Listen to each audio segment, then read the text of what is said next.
नमस्कार साथियों, स्वागत है आपका हमारे इस YouTube चैनल पर। जैसा कि आप लोगों को पता है, देश भर में जो है 4 राज्यों में जहां पर विधानसभा का चुनाव संपन्न हो चुका है।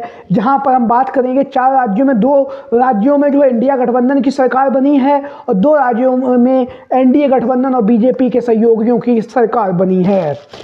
महाराष्ट्र, जम्मू कश्मीर, हरियाणा और उसके साथ ही साथ झारखंड, 4 राज्यों में चुनाव हुआ। जहां पर महाराष्ट्र और हरियाणा जैसे जो राज्य हैं वहां से भारतीय जनता पार्टी की जीत दर्ज हुई है। वहीं पर जम्मू कश्मीर और झारखंड जैसे जो राज्य हैं वहां पर जो है इंडिया गठबंधन ने जीत दर्ज की है। तो अब जब 4 राज्यों का जो मुकाबला था वो लगभग बराबरी पे छूटा। 2 में इंडिया गठबंधन जीता, 2 में एनडीए गठबंधन जीता। और अब जो लड़ाई है वो होने जा रही है 2025 के नव वर्ष के साथ ही जो है चुनावी बिगुल शुरू होने जा रहा है। कुछ समय शेष है 2025 में। हम आपको बताते चले, बिहार और बिहार के साथ साथ दिल्ली, इन 2 राज्यों में विधानसभा के चुनाव होने जा रहे हैं। दिल्ली में जहां पर आम आदमी पार्टी की सरकार है, बिहार में नीतीश कुमार और जो है भारतीय जनता पार्टी, यानी कि नीतीश कुमार और भारतीय जनता पार्टी के सहयोग से जो है एनडीए गठबंधन की सरकार चल रही है। अब बिहार की राजनीति को लेकर आज हम अपनी इस वीडियो में बात करने जा रहे हैं। बिहार एक ऐसा राज्य जो कहीं ना कहीं उत्तर प्रदेश के बाद सबसे ज़्यादा जो संख्याएं हैं विधानसभा की महाराष्ट्र में हैं और बिहार में हैं। तो बिहार में हम बात करेंगे, बिहार में टोटल जो विधानसभाएं हैं 243 है। वहीं पर हम बात करेंगे महाराष्ट्र में 288 थी। तो तीसरे नंबर का सबसे बड़ा राज्य है जहां पर सबसे ज़्यादा विधानसभाएं हैं। तो बिहार को लेकर आज हम बात करेंगे।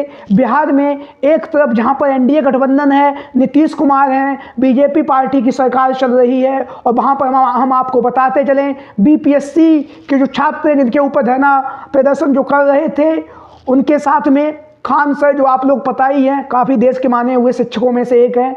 खान सर उनका सपोर्ट करने वहाँ पहुँचे तो खान सर को भी पुलिस प्रशासन के द्वारा उन्हें भी जो है अरेस्ट कर दिया गया।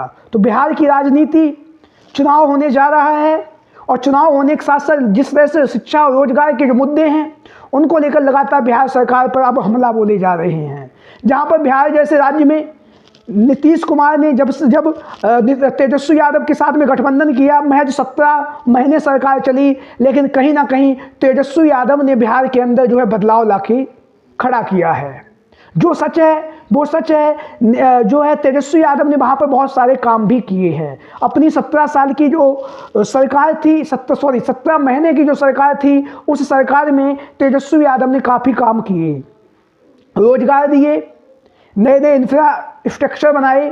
हालांकि फिर उनकी सरकार जो है वो नहीं चल सकी। नीतीश कुमार जैसा कि उनका कैरेक्टर है, चरित्र है, पलटू राम के नाम से उन्हें दुनिया जानती है, तो उन्होंने अपना दल पलट लिया। दल पलटने के बाद वह पुनः भारतीय जनता पार्टी में शामिल हो गए और उसके साथ में वर्तमान समय में सरकार चल रही है। तो हम बात करेंगे अन्य सभी बातों को छोड़कर बिहार में विधानसभा चुनाव 2025 को लेकर एक जो चुनावी सर्वे है राजनीतिक गलियारों में काफ़ी ज़्यादा चर्चाओं में बना हुआ है। तो उस सर्वे को लेकर हम बात करेंगे। देरी ना करते हुए हम अपनी वीडियो की शुरुआत करते हैं। अगर आप लोग चैनल पर पहली बार आए हैं तो चैनल को सब्सक्राइब करें और वीडियो को लाइक करें। जैसा कि आप लोग अपनी स्क्रीन पर देख रहे हैं, बिहार में 243 विधानसभा सीटें हैं और पूर्ण बहुमत के लिए 122 विधानसभा सीटें होना आवश्यक है। तो हम शुरुआत करें, जैसा कि आप लोग अपनी स्क्रीन पर देख रहे हैं, अरवल से शुरुआत करेंगे। अरवल में 2 सीटें हैं, एक एनडीए के खाते में जाती हुई दिखाई दे रही है और एक इंडिया गठबंधन के खाते में जाती हुई दिखाई दे रही। अदर को यहाँ कुछ भी नहीं मिल रहा है। औरंगाबाद में 6 सीटें हैं, 2 एनडीए जीतेगा, 4 इंडिया गठबंधन जीतने जा रहा है। जहानाबाद में 3 सीटें हैं, 2 एनडीए के खाते में, 1 इंडिया के खाते में। किशनगंज में 4 सीटें हैं, 2 इंडिया के खाते में हैं, 2 एनडीए के खाते में हैं। जमुई में 2 सीटें हैं, 1 इंडिया के खाते में जा रही है, 1 एनडीए के खाते में जा रही है। पूर्णिया 4 सीटें हैं विधानसभा की, 1 सीट पर एनडीए गठबंधन जीत रहा है, 3 सीटों पर इंडिया गठबंधन जीत रहा है और 3 सीटें जो है वो अन्य के खाते में जाती हुई दिखाई दे रही हैं। वहीं पर बात करेंगे अररिया, 6 विधानसभा सीटें हैं, 3 एनडीए के पास जा रही हैं, 2 इंडिया के पास जा रही हैं, एक जो सीट है वो अदर के खाते में जा रही है। वहीं पे बात करेंगे अगला जो नाम है वो है पटना, जहां पर 14 विधानसभा सीटें हैं, 4 एनडीए गठबंधन के पक्ष में जा रही हैं और 10 जो है इंडिया गठबंधन के पक्ष में जा रही हैं। आप लोग स्क्रीन पर साफ तौर से जो आंकड़ा है वो देख भी रहे हैं। बांका 5 विधानसभा सीटें हैं, 2 एनडीए के खाते में, 3 इंडिया के खाते में। मधेपुरा में 4 विधानसभा सीटें हैं, 3 एनडीए के खाते में, 1 इंडिया के खाते में जा रही है। सुपौल 5 विधानसभा सीटें हैं, 2 एनडीए के खाते में, 3 इंडिया के खाते में। खगड़िया में 4 विधानसभा सीटें हैं, 2 एनडीए के खाते में, 2 इंडिया के खाते में। चंपारण में 8-9 विधानसभा सीटें हैं, 3 एनडीए, 5 इंडिया, 1 अदर के खाते में जा रही है।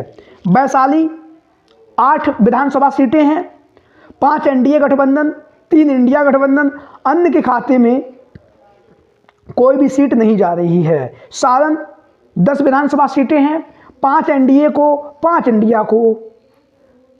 अब बात करेंगे आगे जो है बेगूसराय,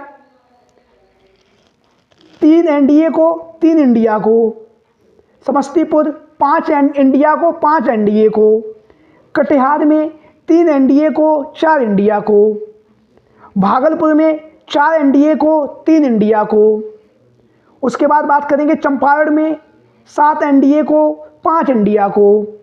मुंगेर में 3 सीटें हैं, 2 एनडीए के खाते में, 1 इंडिया के खाते में।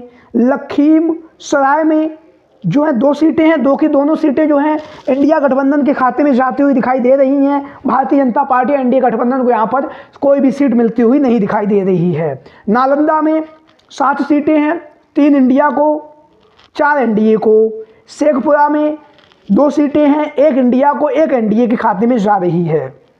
वहीं पर बात करेंगे अगला जो है वो है मधुबनी, 4 एनडीए को, 5 इंडिया को, 1 जो है वो अदर के खाते में जा रही है। दरभंगा 3 एनडीए को, 7 इंडिया को। भोजपुरा 3 एनडीए को जा रही हैं, 4 जो है इंडिया गठबंधन में जा रही हैं। मुजफ्फरपुर 5 इंडिया, 5 एनडीए, 1 अन्य के खाते में जा रही है। सीवान से 8 सीटें हैं, 3 एनडीए में, 5 इंडिया में। गोपालगंज में 6 सीटें हैं विधानसभा की, 1 एनडीए को और 5 जो है इंडिया गठबंधन को जा रही हैं। सहरसा में 1 एनडीए को, 3 इंडिया को। गया में 3 एनडीए को और 7 जो है वो इंडिया गठबंधन को मिलती हुई दिखाई दे रही हैं। नवादा में 5 सीटें हैं, 2 एनडीए को, 3 इंडिया को। और हम बात करेंगे अंतिम जो है सीहोर में एनडीए को कोई खाता नहीं खुल रहा है, इंडिया के पक्ष में 1 सीट जा रही है, 1 ही सीट यहाँ पर है। वहीं पर बात करेंगे अगला जो है सीतामढ़ी, 8 विधानसभा सीटें हैं, 2 एनडीए को, 6 इंडिया को और अन्य के खाते में यहाँ पर भी कोई सीट जाती हुई नहीं दिखाई दे रही है। तो टोटल 243 सीटों पर जो सर्वे आया है उसमें एनडीए गठबंधन को 110 सीटें मिल रही हैं, इंडिया गठबंधन को 125 सीटें मिल रही हैं, अदर के खाते में 8 सीटें जा रही हैं। यानी कि अगर इस सर्वे की बात करें तो यहाँ पर इंडिया गठबंधन को पूर्ण बहुमत मिलता हुआ दिखाई दे रहा है। लेकिन आंकड़े जो हैं वो हमेशा सत्य नहीं होते, कभी कभार कुछ आंकड़े ज़्यादा हो जाते हैं तो कुछ कम हो जाते हैं। आप लोगों ने बहुत सारे जो सर्वेस होते हैं उनमें देखा भी है, कहीं पर आंकड़े ज़्यादा हो जाते हैं तो कहीं पर आंकड़े कम हो जाते हैं। लेकिन अभी जो है बिहार की अगर बात करें, मोटे मोटे अनुमान की बात करें तो बिहार में कांटे की लड़ाई हमें देखने के